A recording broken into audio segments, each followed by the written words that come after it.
Hello friends, नमस्कार। स्वागत है आपका अपने यूट्यूब चैनल हिंदी की पाठशाला में।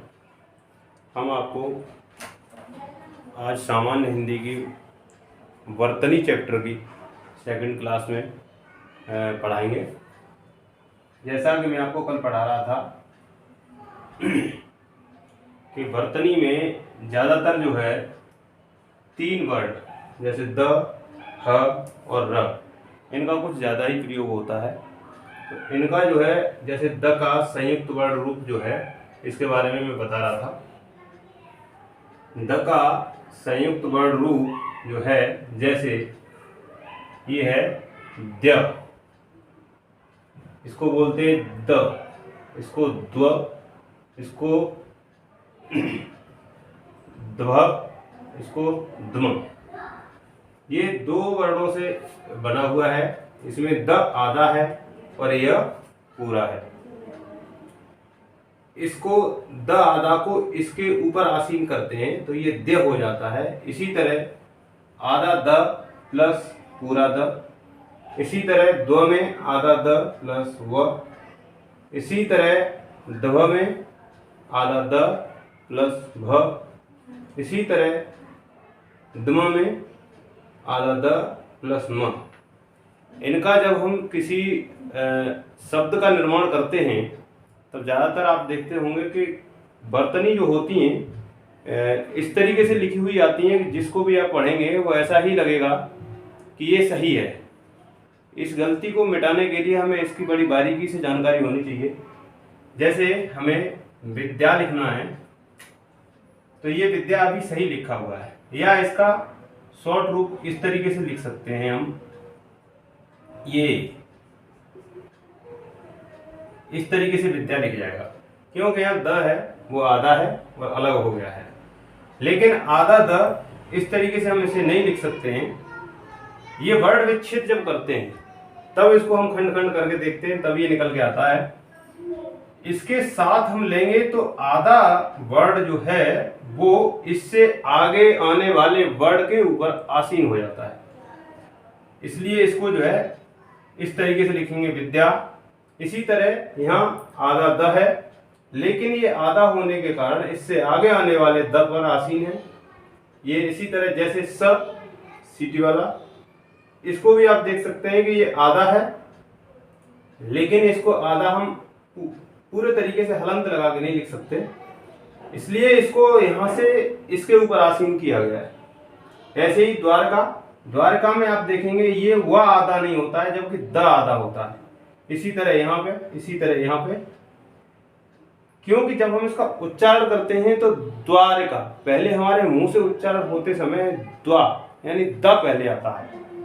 द नामात्र के लिए थोड़ी देर के लिए आता है, क्योंकि उसमें कोई स्वर जो है मिक्स नहीं है, इसलिए वो आधा रहता है।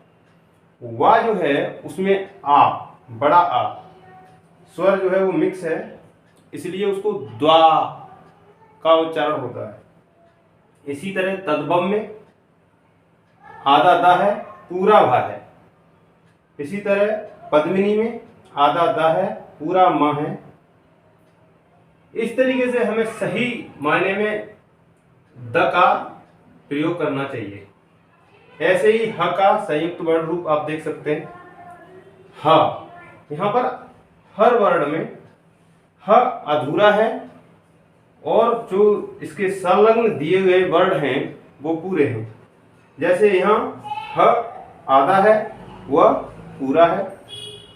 वह इसलिए पूरा है कि इसमें अवर्ण जो है स्वर मिक्स है। इसी तरह यहाँ पे ह आधा है, यह पूरा है। यहाँ हम में आधा है, पूरा म है। ल में आधा है और पूरा ला। ऐसे ही यहाँ हन में आधा ह और पूरा न है। इन वर्णों का संयुक्त रूप से जो हमें इसका जो है शब्द लेखन में इस्तेमाल करते हैं, जैसे हमें हुएल लिखना होता है, हुएल, तो हम इस तरीके से हुएल नहीं लिख सकते। इसको लेंगे, इसको लेंगे, ये गलत हो जाएगा। लेकिन हमें वर्तनी जब शुद्ध वर्तनी छांटने के लिए जब आती है, 4 ऑप्शन दिए जाते हैं परीक्षा में, वहाँ ऐसा भी ऑप्शन मिलेगा और ऐसा ऑप्शन जब मिलेगा तो वहां पे मिस्टेक कर देते हैं बच्चे कि ये सही है, ये ऐसे नहीं आएगा। जब आधा ह है तो वो व के ऊपर आसीन होगा, इसीलिए ये हुए ऐसे लिखा जाएगा। जैसे ये ह्यूमस, आधा ह और ये यहाँ से आप देख रहे होंगे, यहाँ से ये यह है ह्यूमस। ऐसे ही ब्रह्मा, ब्रह्मा में आधा ह है, पूरा म है। आल्लाह में आहल्ला, ये आल्लाह नहीं बोला जाता, आल्लाह बोलेंगे तो ला यहाँ आ जाएगा आधा, इसको आहल्ला बोलते हैं, आहल्ला। तो ये आधा है, पूरा ला है। ऐसे ही अपहुन्नति, अपहुन्नति, नुति, अपहुन्नति, आधा ह और पूरा न। हा में आप देख रहे होंगे ये छोटा सा अंदर साइड में न बना हुआ है, इस तरीके से हमें लिखना चाहिए। ये ही छोटी छोटी मिस्टेकें जो हैं, इसी अपहुन्नति को वहां ऑप्शन दे देगा अपहुन्नति,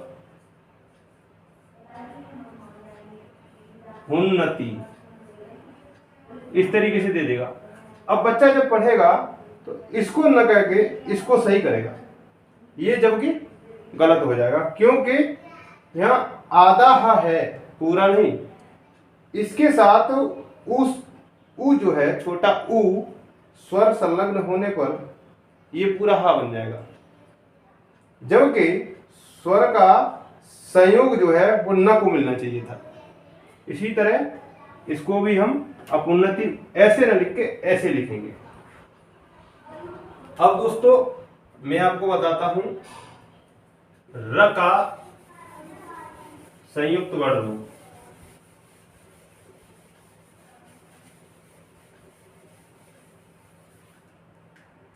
र का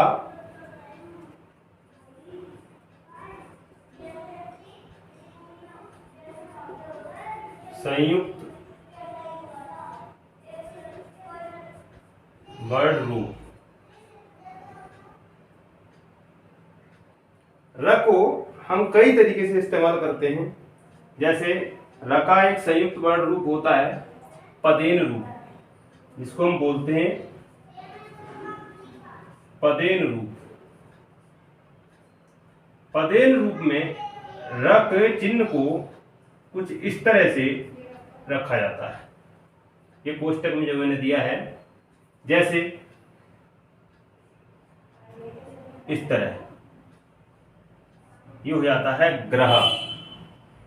इसको ग्रह नहीं बोल सकते, ये ग्रह है, इस तरीके से। इस पदेन रूप में क्या होता है, पदेन रूप में क्या होता है, यहां पर जो वर्ण होता है जिस पर ये र आसीन है, ये र आसीन न होकर के वो आधा वर्ण होता है और र पूरा होता है। जैसे ग्रह, ग्रह में ये आधा है और ये र पूरा है, और इसी तरह ह पूरा है। ग्रह में ये आधा र है तो यहां पर हम इस तरीके से ग्रह यानी इसे लेंगे। यहां बच्चे समझते हैं कि र आधा है, यहाँ र आधा नहीं है, यहाँ ग आधा है। जब हम वर्ण विच्छेद करते हैं तब आएगा। इसी तरीके से हम वर्ण विच्छेद जब करेंगे तो ग प्लस र प्लस अ प्लस ह प्लस अ, अब इस तरीके से आएगा। आप देख पा रहे होंगे, इसके साथ ये चला जाता है, र पूरा हो जाता है, इसके साथ ये चला जाता है, ह पूरा हो जाता है, लेकिन ग के साथ के लिए कोई स्वर नहीं है, तो इसलिए ये अधूरा रहता है। तो इस तरीके से लिखे हुए यानी पदेन रूप, यानी इस तरीके से जब र का इस्तेमाल होता है तो वहां पर जिस वर्ण के साथ र का इस्तेमाल हो रहा है वो वर्ण अधूरा होता है, न कि र अधूरा हो। इसी तरीके से अब र का पदेन रूप आप समझ गए होंगे। अब र का रेफ रूप होता है, एक रेफ रूप। रेफ रूप में क्या होता है, इस तरीके से र को ऊपर लगाया जाता है। यहां इस तरीके से लिखने में क्या होता है, यहां र अधूरा होता है और जिस वर्ण के साथ लिखा हुआ है वो पूरा होता है। जैसे हम लिखते हैं सिर्फ, सिर्फ। अब यहां सिर्फ, सिर्फ में जैसे हम लिखेंगे, इसका जब वर्ण विच्छेद करेंगे स धन ई, ये हो गया सी र।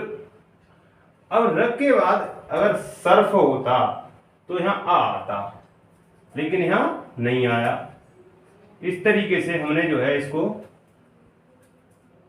अधूरा किया और यहां अ कर दिया। ये इसके साथ गया, ये इसके साथ गया, र अधूरा रह गया। जब रेफ रूप होता है, आपने देखा होगा पदेन रूप में र पूरा होता है और जिस वर्ण के साथ है वो वर्ण अधूरा होता है। यहां र अधूरा होता है और जिस वर्ण के साथ है वो वर्ण पूरा होता है। इसी तरह अब आप रेफ रूप भी सीख गए।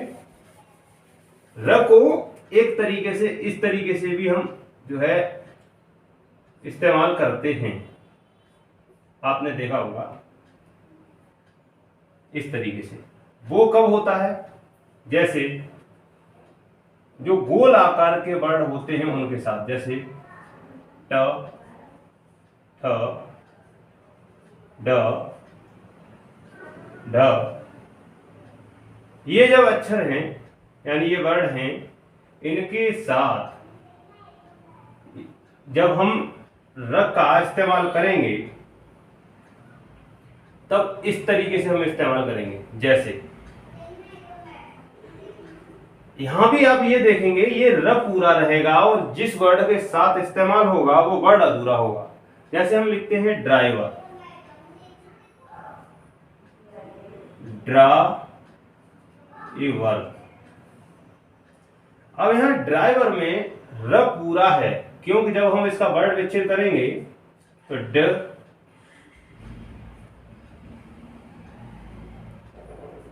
र, आ, ई, व, अ,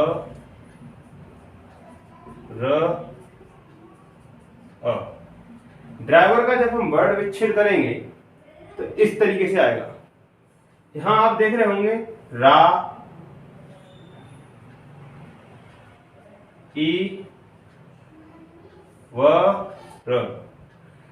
ड आधा है, ड आधा है तो इसको हम इसके साथ इसके ऊपर आसीन करेंगे तो ये हो जाएगा ड्रा, ई, व, र।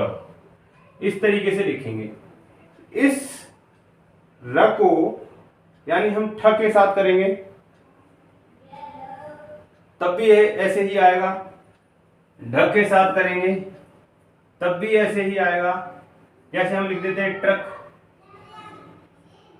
ट्रक, तो इस तरीके से ट्रक लिखा जाएगा सही। यहां पर ट अधूरा है, न कि र। र यहां पे है, पूरा ही है। इस तरीके से र का प्रयोग होता है।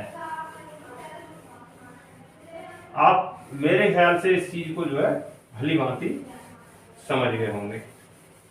अब हम आपको पढ़ाएंगे वर्णों के उच्चारण में सावधानी। ये लेखन में थी, अब उच्चारण में। जैसे कि कुछ चीजें होती हैं, स का प्रयोग उच्चारण में देखिएगा,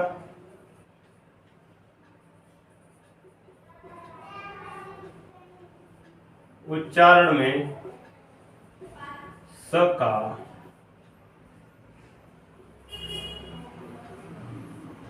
प्रयोग, उच्चारण में स का प्रयोग हम किस तरीके से करेंगे। जैसे